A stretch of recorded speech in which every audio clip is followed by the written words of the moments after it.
Hey yo, what is going on everybody? It's your boy X coming at y'all with a brand new video, and in this video we are going to be covering the top shooting guards tier list. So if you guys are excited, make sure you guys smash the like button down below. It's going to be nice. We already did the PG's tier list. That one was yesterday. If you guys want to check it out, the link will be in the description down below. It's going to be fun. It's going to be nice. Solid video over there. And then after this, we're going to be covering the small forwards, the power forwards, and the centers tier list. So if you guys, want to stay tuned for that, make sure you guys smash the subscribe button down below. Turn on those notifications. Stay up to date with everything that we are going to be dropping soon. It's going to be great. It's going to be wonderful. So without any further ado, let's start it here. Also, forgot to say, let me know your favorite shooting guard down in the comment section below before we go into this, and you can then see where he's ranked. Let me know where he's ranked. But there we go with the D tier. We have the 2021 Luka Doncic, 2021 James Harden, the Seasons of Giving James Harden, and Jim Paxson. Now, the problem with, obviously, like James Harden cards, I feel like I don't really need to explain it. They can't play defense. That's about it. Harden, decent animations. He's going to be solid. And then Luka, it's kind of the same story with a little bit of difference. I'm just not the biggest fan of a lot of the Luka Doncic cards, especially not this Amethyst. I've seen so many people in limited over the weekend just absolutely brick so many shots, and on top of that, having the defense be terrible, it's just not great. And Jim Paxson is one of those guys that I feel like should be good, because he has been in previous, 2Ks, has been great, but overall, pretty disappointing. Haven't really seen anybody that's using the Jim Paxson really jump out and be like, yeah, this guy's an absolute demon, because his defense, again, is lacking. His shooting is lacking. He doesn't have quick first step either when he's supposed to be like a get-to-the-basket quick slasher. And his jump shot is absolutely terrible. So he does the curry slide, but no. No, thank you. I'm good. Starting up the seats here, we do have Tyler Hero, and I will say I'm one of the biggest Tyler Hero fans you could use, having the entire game. I love this Tyler Hero. I think he's great. The trade break base is one of my favorites in the game, but if you look at it realistically, there's way too many badges that you have to add up to Tyler Hero to really make him up to standards at this current point in time. I love Hero. I think he's amazing, and he can be a demon at times, but there's just way too many badges that you got to add to really make him next level. Next up, we do have the Ruby PG. Again, another one of the instances where I think he's the best 2021 new shooting guard, so I threw him out there. This Ruby PG is probably one of the only 2021 cards that I can say you should run in a limited scenario, and you probably won't regret it, which is a big shout because most of them are pretty trash. Next up is Amethyst Nickeil Alexander-Walker, a card that is good on the offensive end, has a decent jump shot, although I don't love it. Pretty terrible defender, if I'm being honest, even if you badge it up. Good slasher, but overall, I like him, but I don't love him, which is why he's in C tier. He's good, but meh, he's meh. Next up is Matisse Thybulle, who's kind of just like the definition of a straight-up 3-and-D player. You want to hug the three-point line, chuck up those threes, and you're going to play defense like a demon. And that's about it, so solid for Matisse Thybulle. I think he's fun, but if we're being honest, you guys know there's better 3-and-D cards out there. Next up is going to be Diamond Jim Paxson, another really solid token market diamond that we did get that I think is pretty solid, and his only big flaw, I think, is the fact that his jump shot is absolute cheeks. It is terrible. There's no realistic reason why you should ever be excited about a card that has jump shot 1. It's just not a W. And on top of that, is missing a few badges, but does have most of the ones we want. Has good defense, is going to be a good slasher, but again, we're missing a lot of badges in that category, like Giant Slayer, Posterizer, that sort of thing. And we are missing quick first step as well. If you do add those, Jim Paxson could be great, and you can move him up into the B tier. But there's so many other cards that you could spend your MT on badging up that would be better than this Jim Paxson. Next up is DeMar DeRozan, another card that I love because he is an amazing slasher, and I love the trade break base. DeMar is usually always one of my favorite cards just because I'm a DeMar DeRozan fan in real life, so I tend to like his cards more than other people would, but the defense is okay, and he just can't shoot. Terrible shooter. Terrible shooter. Next up is Sidney Moncrief, who is the definition of I can play make, I can play defense, and that is about it, so take it as you might. It's really about it. I think that Sidney Moncrief has a niche for those, I really, really, really like to play defense kind of players, and I want to play make with my PG, and that's sort of it. No buckets for him, as rare as you guys may be. And Sidney Moncrief kind of fits that perfectly, but again, I don't really see too much reason to use him, but for what he's good at, he is amazing at it. Next up is Pink Diamond Pete Maravich, a guy who has a beautiful jumper, a beautiful leaner, the great Curry slide, amazing dribbling animations, but no defense. And that's the biggest thing on Pete Maravich, is he is an absolute pup. People can kill you on offense with this Pete Maravich. Like, absolutely go on tears, scoring everything with Pistol Pete. But then you can just do it right back to them, and that just becomes a battle of who can outscore each other. So yeah, Pete's great, but average. Next up is Ruby Gary Harris, who I absolutely love, and I think as a budget guard in general is absolutely amazing, and one that I think everybody should be grabbing. But the one thing that I do want to say about this Gary Harris, and that's the reason that he is into the C tier, even though he has potential to be B, is if Gary Harris had quick first step already coming to him, I'd put him into B tier for sure, because he's already a great 3-and-D option that can slash really well, but your slashing is limited when you can't get by people, and with everybody getting gold clamps at least as a minimum, and a lot of cards actually getting Hall of Fame clamps, quick first step is kind of becoming one of those like must-have badges at this point for the guards, so that's why we put him down into C tier. But I still love Gary Harris, and I still think as a budget card, he's amazing.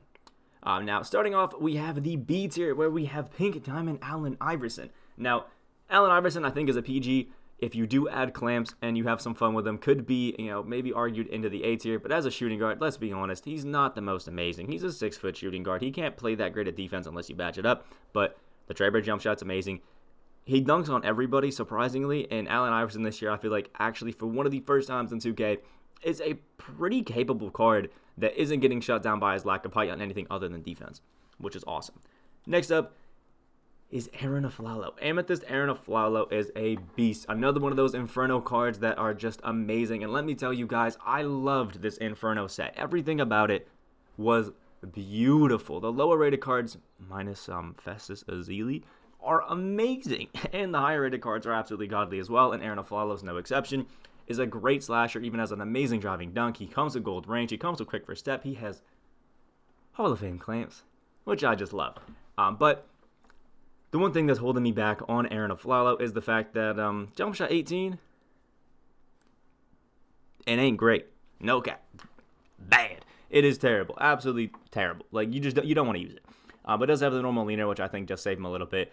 And firm believer that if I had a better jump shot on Aaron Aflalo, even if we just gave him like a jump shot 4, which I know everybody kind of gets. Yeah, jump shot 4 to Aaron Aflalo, and I definitely think you have an argument for him being an A tier, because everything's there.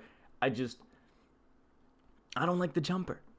Next up is Diamond Terrence Ross. Terrence Ross, one of my favorite cards to use, and I will admit that if you wanted to put Terrence Ross up in the A tier and make the argument that when you actually badge up Terrence Ross correctly, he can be an A tier card, an A tier player, I'm not going to argue with you at all, because Hall of Fame blinders is going to be amazing with difficult shots, with gold deep threes. It's beautiful. Like, I will not argue it at all, but he doesn't come with quick first step.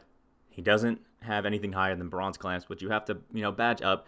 And obviously, I would like to have like an intimidator or a pickpocket, things like that, or pick dodger, on the card. And I think once you do that, you're golden, you're primed, and you have a great Terrence Ross. And I wouldn't be mad if you put him into A. But I think as he stands, B's pretty solid, because I love the jumper and I love long high feet layup package. Terrence Ross is a beast. Next up is Richard Hamilton, and 3-and-D. He clamps up. He shoots 3-ball great, can kind of dunk it, can kind of play and make it. Rip Hamilton, he's beautiful. Next up is Diamond John Starks, a card that I love, but I just don't like the jump shot 40 off dribble. So, as a catch and shoot jumper, I love it, but again, off dribble, not great, and we're missing a lot of finishing badges that I don't love. So, good defender, pretty solid shooter, but again, just a few things that I'm nitpicking that I don't really like that put him into B tier and not A for me. Next up is the Diamond Joe Caldwell. You guys can check out the gameplay that we just dropped recently on him if you guys want to. Link in the description down below. Joe Caldwell is just a beast, man. He has the jump shot 98 and the Curry slide. What else could you want on a card? Like, it is gorgeous. The only thing that I don't love is Joe Caldwell has that absolute, bottom of the barrel. Nobody wants this kind of layup package in LeBron James. Like, it is terrible. Like, we're scraping the bottom of the barrel with that. You're going to do so many, scoop and loop-de-loop layups that are just going to get sent into the 5th row, and it's annoying. It is terrible. But, with a 3-point shoot, this Joe Caldwell is going to need money. He's going to absolutely shut it down because that base 98 is amazing. He has Hall of Fame quick first step, and once you add clamps, he's going to be a god. But that's a lot to add to a card to make him A tier, so I did throw him into B. Next up is Jerry Stackhouse, and kind of the same sentiment as Jim Jackson. When you have a jump shot 1 on a card, you're not going to be gassed, but Jerry Stackhouse is an insane slasher, one of the best you could use. He still can shoot the 3-ball great because he's got a lot of things going for him. He played great defense, and he's stupid quick with great playmaking. So B tier, I think, was still great, but it is really hard for me to put somebody who has jump shot 1 higher than B tier. That's just kind of how it is.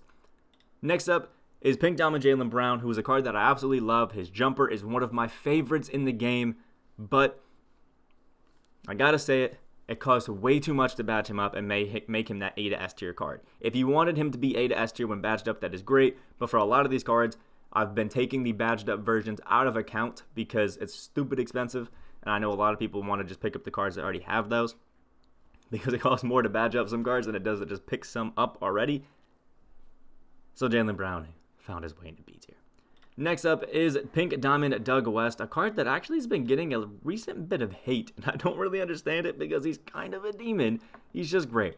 You get him right now for 750 wins at triple threat offline. I just recently snagged him myself, and my guy dunks like crazy. He has some of the most Hall of Fame badges that you could have in finishing, which is great, and has quick first step and downhill with 89 speeds, which is great. The defense on him is absolutely beautiful. Comes to clamps, imitator, all that wonderful stuff, and is a great shooter, but doesn't have range, and that's probably why some people don't love him. We are missing Sniper and Deadeye as well, but those are 2 pretty cheap badges to add instead of, deep threes.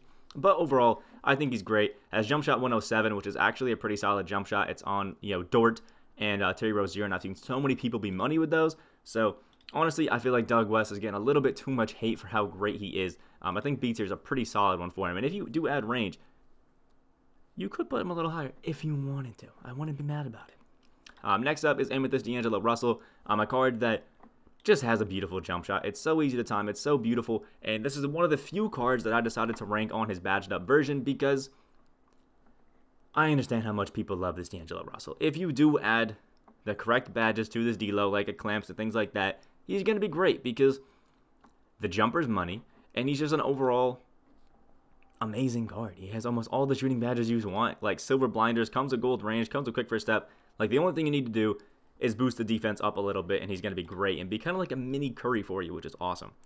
Next up is a Diamond Clyde Drexler, one of those cards that I think is stupid slept on. Like, he's just so good is that Diamond Clyde Drexler. But again, this is not ranked based off of his badged up version. We need to add a clamps and pick dodger, things like that, to this Clyde Drexler to make him amazing. But once you do, watch out. Jump shot 5 on Clyde is beautiful, man. Absolutely godly. And he's one of the best slashers in the game. He's stupid quick. He is amazing. I honestly actually love using this Clyde Drexler. I think he's a super fun, super nice card. But again, it's one of those guys that badging him up costs more than the card's worth. So generally you should go with some other options. So beware of that. Now, starting off the A tier, we do have the new Pink Diamond Bradley Beal, who is amazing because, let's be honest, the Ray Allen jump shot base is one of the best in the game. Like, it doesn't get much better than the Ray Allen jump shot base. It is just money, it is smooth, it is clean, it knocks down, and it's great. And we have Hall of Fame quick first step, ankle breaker, difficult shots, hot zone hunter, gold deep threes, sniper, clamps. I mean, what more could you want? This Bradley Beal, probably the only card in that set that I actually think is worth using other than Joe Caldwell. The other 3, trash. And Pro 3 behind the back is going to be absolutely beautiful because it's just great. It's nice. It's money. It's beautiful. I love Bradley Beal cards, to be honest. And the fact that this one has defense made me love him even more. Next up is Pink Diamond, Allen Houston, who basically is just Bradley Beal, colored different. Like, that's it, with just a few minor changes, and you have Allen Houston from Bradley Beal. Also has the Ray Allen jump shot base, so you're kind of just chucking up threes, which I have no problem with. Has good defense, has great playmaking, is meant to be just an absolute demon of a shooter, and can still finish inside really great. Just the one negative is we don't have a great behind the back like Bradley Beal, so that's kind of like your toss-up between the two. But either way, when you have one of these cards, you have a beautiful advantage because of how amazing of shooters they are. Next up is Pink Diamond Zach LaVine, a card that, the jumper is beautiful this year. Again, Zach LaVine is just getting that absolutely money, absolutely beautiful jump shot. And you love to see it. He has amazing defense. He has a beautiful playmaking with a Hall of Fame quick first step. Comes with gold range, and it's obvious. It's a Zach LaVine guard. he's going to dunk on everybody. And your opponent just has to accept that, has to understand that that's going to happen, and it's going to be beautiful. Also has the Curry slide, which, I mean, you got to love, and the normal leaner, again, which you got to love, is going to be great. He's going to be a good defender, but not the most amazing, but I think you can get over that if you're going to be using a Zach LaVine card because of how much he's going to be a killer on offense. Next up, Monte Ellis. I keep saying it, he's the Curry without the slide, but with some dunking. Absolutely love this Monte Ellis card. I think he's great. I think he's amazing, and still to this day is an absolute beast. And I can tell you guys, I run into him quite frequently in Unlimited, and quite often in Limited as well. So people, I think, know how great this Monte Ellis card can be when used correctly. Next up is Diamond Michael Red. Again, he's Allen Houston. He's Bradley Beal. Ray Allen jump shot base. Some pretty decent defense. Has quick first step and some wonderful things. It can kind of dunk. He's a great card. Next up is Pink Diamond Michael Jordan, who is another one of those guys who is all about getting to the basket, dunking at everybody, and playing amazing defense. And my God, is this Pink Diamond MJ card one of the best defenders I've used on the perimeter in the history of 2K. Shuts everything down, gets all the steals, and still the Michael Jordan jump shot base this year is beautiful and actually consistently hits the shots, which you gotta love. So MJ, absolute beast, and I think for sure he's in the A tier because, again, if you do follow the correct three-point shooting path of the badges, the shoes, coach boost, floor general, all that sort of stuff, Michael ain't gonna miss. Let's be honest. Next up is Diamond J.R. Smith from the Inferno set. Jump shot 49, not one of my favorite jump shots, but it's still one that I think kills. It's still one that is great. I'm pretty sure he has Hall of Fame sniper, which, I mean, how could you not love that? Great playmaking, great dunking, and still a solid defender on a J.R. Smith card. Absolutely love him, but there are a lot of badges that he is missing that you have to add, so beware of that. And last but not least, in the A tier, we do have Diamond Eddie Jones, another one of those 3-and-D cards who has a solid jump shot, amazing defense, solid playmaking, it's still finish inside, just an all-around great card, but obviously, we're focusing on that 3-and-D aspect with him. Now, starting off the S tier, we got Ben Gordon. I picked this card up to do some XP challenges, and let me tell you, Ben Gordon did not disappoint me at all. My guy was a killer from 3 because of that Hall of Fame range extender just being beautiful. Unpluggable tight handles and quick first step on Hall of Fame are amazing. I love the defense on him, and he dunks over everybody. It is just gorgeous, if we're being honest. And the Derrick Rose jump shot is pretty solid. If I remember correctly, he doesn't have the Curry slide. He has the basic size up Pro 2, but his size up escape is Pro 1, and you need that to be Pro 2 in order to have it. So it's kind of like mixing Derrick Rose and Kyrie Irving together, which I think is pretty solid. It makes for a really fun card. Overall, Ben Gordon is just a great option, and I do think he's better as a PG than a shooting guard for anybody that is wondering. Next up is Galaxy with Tracy McGrady. I mean, do I have to explain myself? Trey Brick base, amazing defense, Hall of Fame range extender, and amazing animations. Like, come on. It's obvious T-Mac is S tier. Next up, maybe a surprise pick, but Diamond Rudy Fernandez. If you have not used the absolute demigod that is Diamond Rudy Fernandez, you don't know what it's like to have a severe advantage over your opponent. The Curry jump shot on Rudy, with his amazing dunking, with his solid defense, is just unfair. I've never caught so many bodies with a card in my life as when I use this Rudy Fernandez card, and he's money from 3. One of my favorite cards to use in the game at this point in time. Next up is Pink Diamond Kobe Bryant. We're not taking any Kobe slander. Obviously, he's up there in the top. He is beautiful. He is amazing. And you gotta love him. Kobe is S tier. Next up is John Havlicek, who is arguably the best card in the game at this current point in time. I think it's between him, T-Mac, and LeBron. And if you guys want to know why, it's because they gave John Havlicek Hall of Fame range, Hall of Fame quick first step, Hall of Fame clamps, great Hall of Fame finishing badges, jump shot 98 with the quick release timing, the Curry slide, and an amazing behind the back. So John Havlicek to demon. Don't lock him in because you have to lock in Tracy McGrady and LeBron, and that's just way too much MT, but he's easily one of the top tier shooting guards in the game, period. Next up is Pink Diamond J.R. Smith, who is just the Diamond J.R. Smith, but better, so obviously we put him up a tier. And last but not least is Dwayne Wade, another card we don't have to explain. Dwayne Wade catches all the bodies. Dwayne Wade base is money. The behind the back is beautiful. He is just an amazing card with amazing defense that just shuts everything down and cannot be stopped on offense. I absolutely love this D-Wade card, and he's been in every single lineup that I possibly make since I picked him up because he's just that good. So let me know what you guys think about the tier list down in the comment section below. If you guys did enjoy, obviously smash that like button, as well as, again, don't forget who your favorite shooting guard in the game to use right now is, and leave that in the comments. And make sure you guys subscribe if you guys are new. We are on that road to 10K subscribers. I hope you guys have a great rest of your day, and I will see y'all in the next video.